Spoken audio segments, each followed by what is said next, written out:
Pwede ba kung pumunta doon? At doon? O, tayo! Ako po, si Amor Patrio.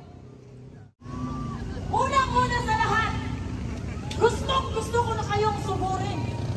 Kasi alam mo, wala tayo. Utang na.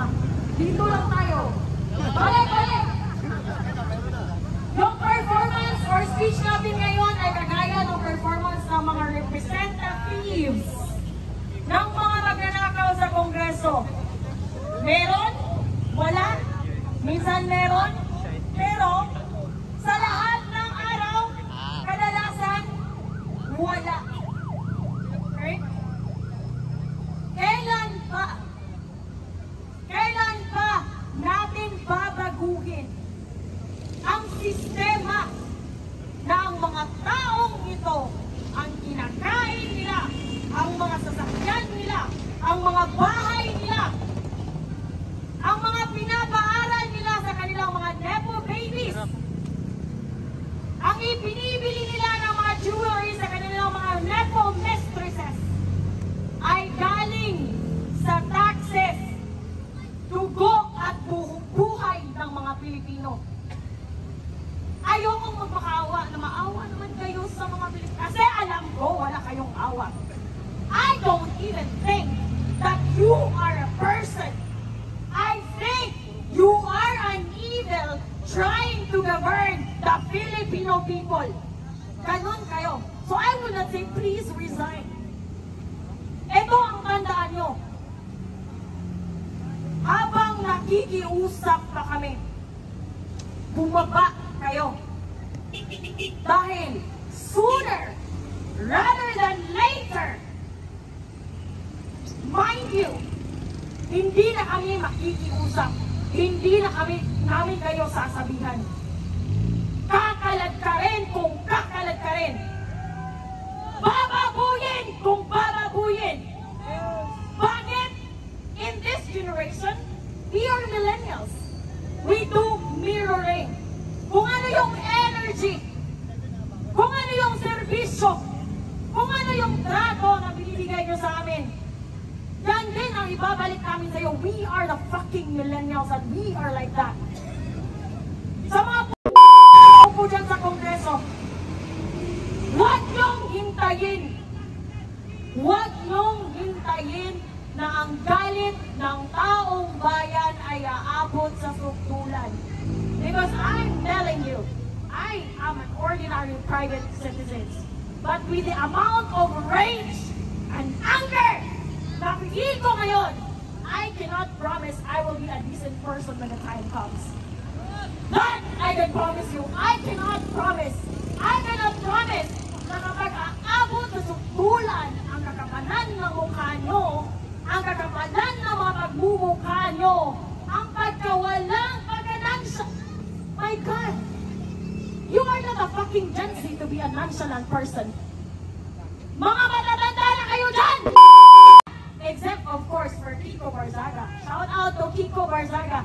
I do not care if you're a kakampi, whatever faction, whatever political intention do you have, it's a big shout out to you. Pero itong mga gusto kong pangalanan kayo? Isa-isa? Franz Castro. Girl, bakit ka nandyan? Eh, pumunta ka ng Sikihor, wala na ako doon.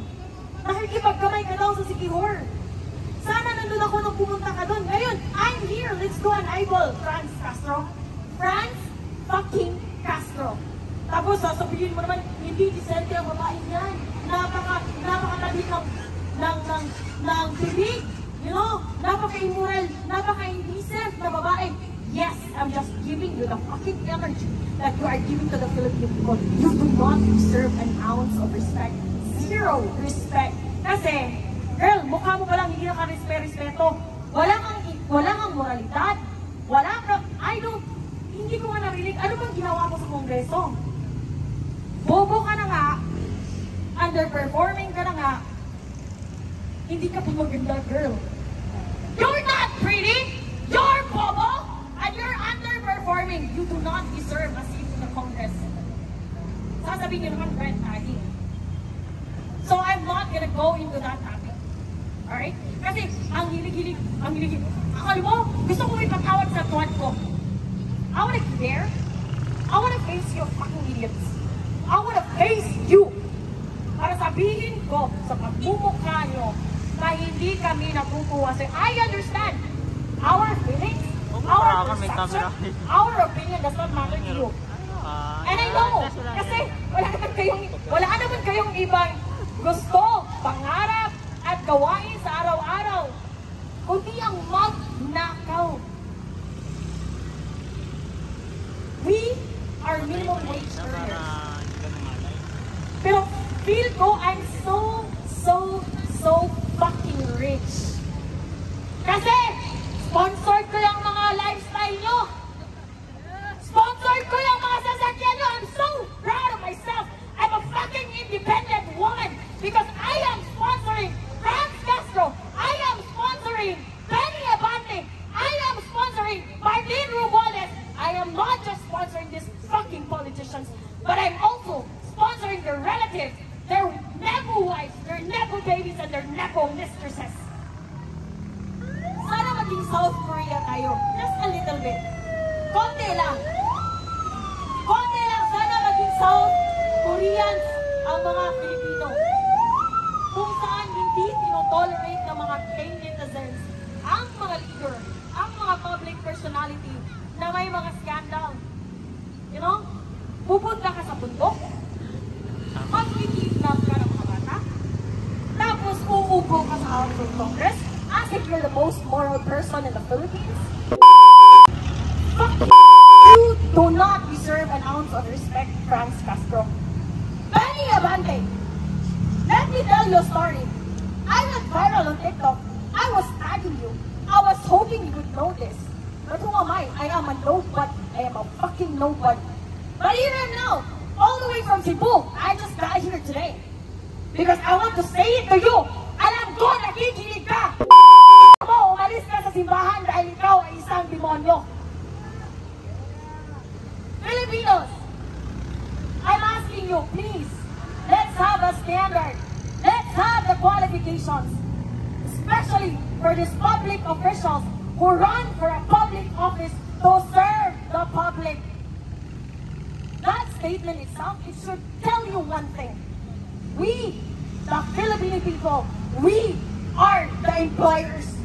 We're paying them to do their fucking job and they're doing not just a sloppy job, but an obviously idiotic job. Wala ba kayong mga ugat dyan?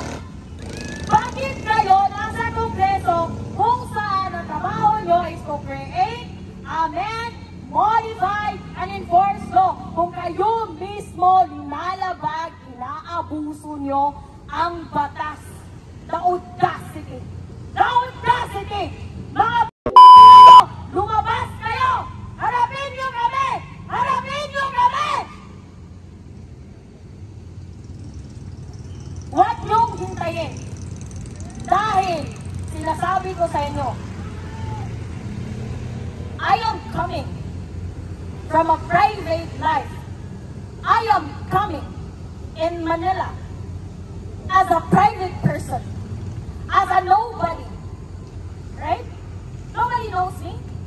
Nobody knows what I'm doing. Nobody where I came from, but here I am. And do you know what exactly fuels the motivation for me to be here? Because I think, and I 100% believe, that it's time for me, and for these people, and for those people, and for all these ordinary Filipino citizens to hold you accountable. Ito ang sasabihin ko sa'yo, hindi ako uuwi ng walang bumababa. Tandaan nyo yan. Walang uuwi kung walang bababa. Walang uuwi kung walang bababa. It's time to reform. Abolish Congress if necessary. Wala naman bagyan. Let me ask you, all these people here, media, ordinary people, professionals, ex-military, whoever this fucking person here on the venue, name one thing na naramdaman nyo na worth it ang binayad yung taxes para palamunin, pasahurin, at i-fund even the fucking air that they breathe in Congress. Tell me one thing, just one thing. Ikaw, did you ever feel, meron ka bang isang example, situation, na you can proudly say na, oh my God, Congress has done me something good? No? Shame on you. Let's not say my age, because I want to be 30s. When you're in your 30s, you're in your 30s period. But let me tell you, sa 3 dekada kong nabubuhay sa mundong ito, sa bansang ito, I cannot remember a single fucking thing that I can proudly say na, oh, ito, ginawa to ng Congress. Ginawa to ng mga butihing congressman. Wala. Zero.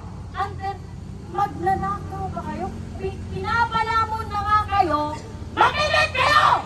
Pinapalamon na nga kayo.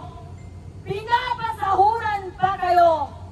Binibigyan pa kayo ng iba't ibang allowances.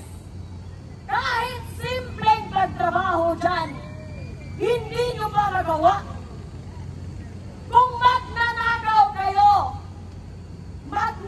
kayo ng patago, napaka-immoral nyo naman na magnanakaw kayo ng harap-harapan, magsisinungaling kayo ng harap-harapan, at this is what makes me very infuriated, very upset, and angry beyond angry. Kasi, the way you report, you manipulate the mainstream media, parang iniisip nyo na bobo kami. Parang iniisip nyo na wala kaming access sa information. Ganun ba ang tingin nyo sa amin? Ha? Ganun ba ang tingin nyo sa mga Pilipino na kami ay mangmang? Para tayong nasa panahon ni Rizal, kung saan ang mga private ay ginagawang bobo at sinasabihan na Indio ang mga Pilipino. And you, Franz Castro, Benny Abante, Martin Romualdez, Saldico, Marcos Jr., Lee Satanas. Learn from the history. Every abuse, every tyranny is not forever. And when that day comes, we're not going to be merciful. I'm telling you.